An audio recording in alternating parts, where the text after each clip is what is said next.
He gave them a mansion, a jet, and his name on their daughter's baptism certificate.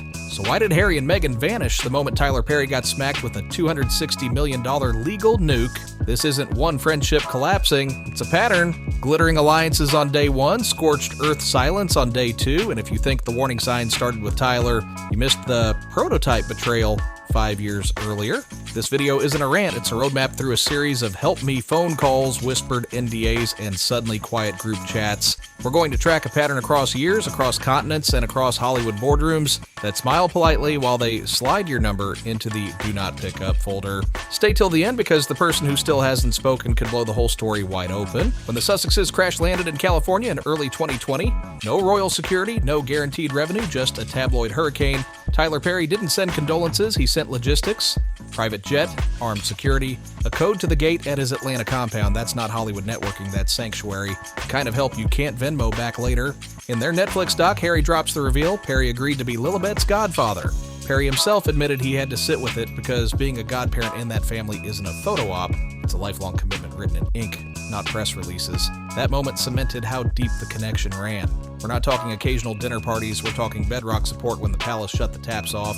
Perry wasn't a cameo in their reinvention arc, he was the bridge from Windsor exile to Montecito brand, late night calls, emergency logistics, camera access, and the reputational ballast only a Hollywood billionaire with Oprah on speed dial can provide. The man gave them a roof, a runway, and a reputation boost they couldn't purchase on Rodeo Drive. But here's the flip side they didn't factor in. The same sprawling compound where Archie toddled and the couple scripted their freedom flight is where actor Derek Dixon says things went very, very wrong.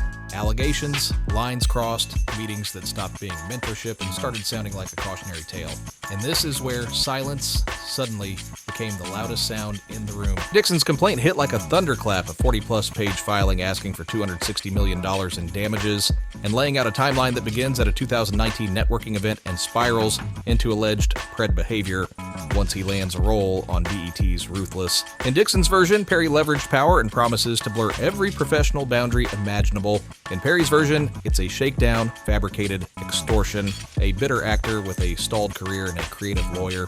Two realities. One courtroom, a hungry public. Now look at the royal duo who built their palace legacy on a podium of speak your truth and believe the voiceless. How many words did they dedicate to the man who sheltered them when the crown wouldn't? 0.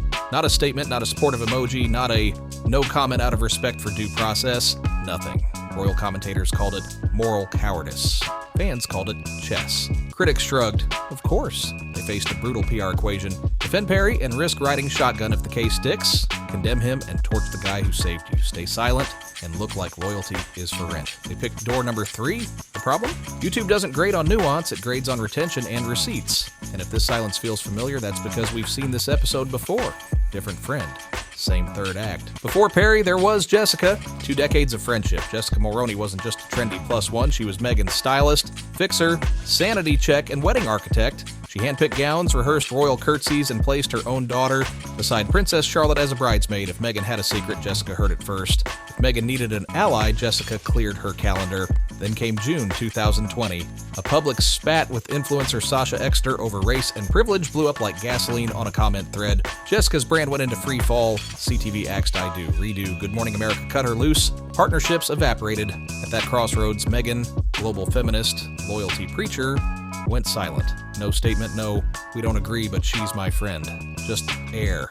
Insiders whispered Meghan's team deemed Jessica optics poison. The friendship got memory hold overnight. Jessica's reply? A single line on Instagram stories. You learn who your real friends are in storms. No exposed texts, no tell-all podcast, just a dagger wrapped in restraint. That restraint matters. Because if Jessica wanted to scorch earth, she had the matches. 20 years of confidences, screenshots, tipsy voice notes. She chose dignity. Meghan chose distance. Spot the pattern yet? Let's lay the cards on the table. Allie goes all in for Meghan and Harry. Allie hits a PR or legal storm. Sussex Comms team goes dark. Ally's career, image, or wallet bleeds out alone. Once is misfortune, twice is coincidence, 3 times is policy. Remember Duchess difficult, the assistant churn, the whispers of staffers crying at their desk. Maybe tabloids exaggerated, but even rumors create residue. When your brand is built on loyalty, empathy, and speaking truth to power, Selective silence looks like a neon contradiction flickering over Montecito. Is it unfair? Maybe. But in public perception wars, fairness is a luxury, not a currency. And Hollywood reads contradictions like stock tickers, green or red, up or down, invest or divest. Remember the breathless $100 million Netflix deal headlines? Great PR, iffy math. Industry folks whispered it was milestone-based, heavily sliced, and a far cry from a lump sum. After Spotify pulled the plug in 2023, that mountain of money started looking more like a hill with toll booths. Then the content rolled in. Meghan's lifestyle series landed with a thud. Didn't crack Netflix's internal top 10. Reportedly hovered around 5.3 million global views in month one, barely nudging reruns of Gossip Girl. Meanwhile, Harry's content hit once, but you can only tell the Palace Pain story so many times before viewers scroll. Now overlay the Perry situation. If you're a studio exec deciding where to park $10 million, do you choose the couple whose biggest Hollywood validator might be deposed next month, or do you pass and grab the next shiny limited series about a tech scammer? The calculation isn't personal, it's actuarial. Risk versus return, heat versus hazard. And when a kingmaker like Tyler Perry stops returning texts, Hollywood draws one conclusion: the party's over. Nobody wants to be the last guest holding a warm flute of flat champagne. The trades rarely print the first tremors. They start with confidences, just so you know. One top agency allegedly told its A-listers, avoid Archwell attachments for now, too volatile. One streamer put a Sussex pitch on ice under the phrase brand alignment review, which exec speak translates to, your drama cost more than your draw. Even Netflix, their main active partner, reportedly had internal what-if huddles. If Perry loses, can we minimize his footprint in any upcoming Sussex content? If he wins, do we quietly clap or stay out of it? Marketing hates chaos, legal hates exposure, finance hates uncertainty. Suddenly, the couple who could trigger global headlines by sneezing became the pair colleagues avoided mentioning on Zoom calls. One exec's private line leaked anyway. When Tyler walks, it's the emperor's new clothes moment. Everyone finally admits what they were too polite to say. In Hollywood, power exits don't slam doors, they signal everyone else to tiptoe out. But this rift didn't ignite with a lawsuit. Rumor says the fuse was a jet and a B-roll shot. Here's the whispered sequence insiders love to recount. Meghan asked to borrow Perry's jet again. Perry, for the first time, says no. Maybe cost, maybe boundaries, maybe he just felt like a concierge, not a confidant. Weeks later, Perry's team spots interior shots of his Atlanta home in the Sussex Netflix doc. Angles he claims weren't cleared. Legal letters fly. Remove that or face consequences. Translation: friendship is now handled by attorneys, not brunch. Could pieces be exaggerated? Absolutely. Gossip mutates at light speed, but body language rarely lies. Cease and desist threats, ghosted calls, cold shoulders at industry dinners. These are the smoke signals of a burned bridge. And once the kingmaker steps off the chessboard, who's left to slide a hand on your shoulder when the room turns cold? If Perry clears his name, he will remember who stood next to him when the mob screamed. If he pays even a fraction, he'll be rebuilding image from rubble. Either way, Harry and Meghan's hollow silence leaves a grease stain on their values-driven pitch. The couple who branded themselves on authenticity suddenly read like investors watching a shaky stock. Hold, wait, see which way it goes. Meanwhile, Jessica Mulroney still sits on a vault of screenshots, voicemails, and stories none of us have heard. Her silence, true silence, not strategic quiet, makes Meghan's Vanish Act feel even icier. Jessica lost money, status, and face, and still didn't torch Meghan. Compare that to how quickly Meghan's camp iced her out. Who looks loyal? Who looks calculated? Audiences settle that math in seconds. Hollywood is already doing its own math. Invitations thin, cameos dry up, friendly nods become polite glances. Radioactive doesn't mean you explode, it means nobody wants to touch you. In an industry that runs on favors and future favors, being avoided is worse than being attacked. So here's the Montecito reality check. You can't trademark empathy, then lease it out. You can't sell speak your truth, then close shop when a friend's truth gets messy. You can't build a brand on loyalty if your loyalty has a 30-day cancellation policy. Final thought, in a world where loyalty feels leased, not owned, does silence shield you or prove everyone else right about you? If you were in their shoes, do you speak up early and risk being wrong, or wait it out and look heartless?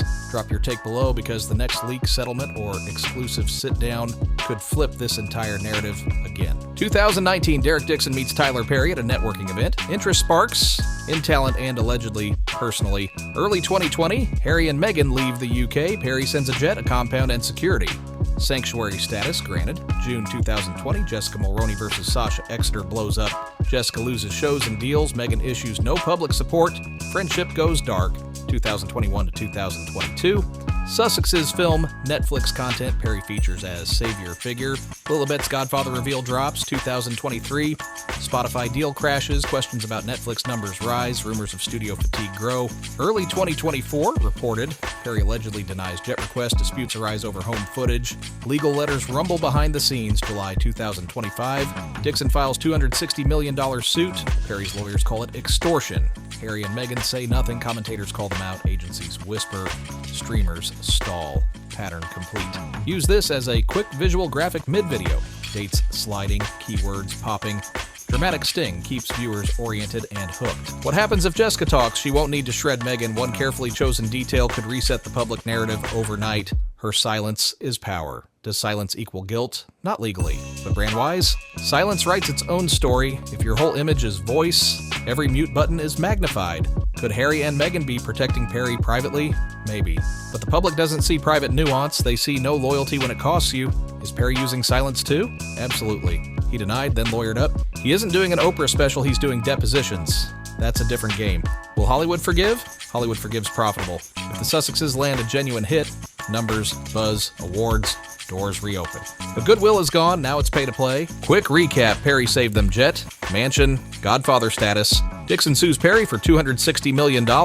Perry screams extortion. Harry and Meghan say nothing. Again. Jessica Mulroney's 20-year friendship, same silent treatment when she imploded. Hollywood's patience, gone. Agencies caution, streamers pause, Netflix sweats. Rumored jet ask plus unauthorized footage equals Perry's final straw. Result, Sussex brand equals high maintenance, low return. Silence equals strategy or self-own. Loyalty or liability? That's the question hanging over Montecito. And until someone breaks the silence with more than a carefully worded PR line, the court of public opinion will keep ruling without them. Tyler Perry opens his doors, Harry and Meghan walk in. Allegations surface. The door slams shut, echoing a friendship Meghan abandoned years earlier. Relationships that launch like fairy tales end like contract disputes. And every convenient silence is louder than 1,000 speeches about authenticity. So answer this in the comments. Does staying quiet protect the people you love, or only protect your image? Because the next headline could demand a choice they can't hide from.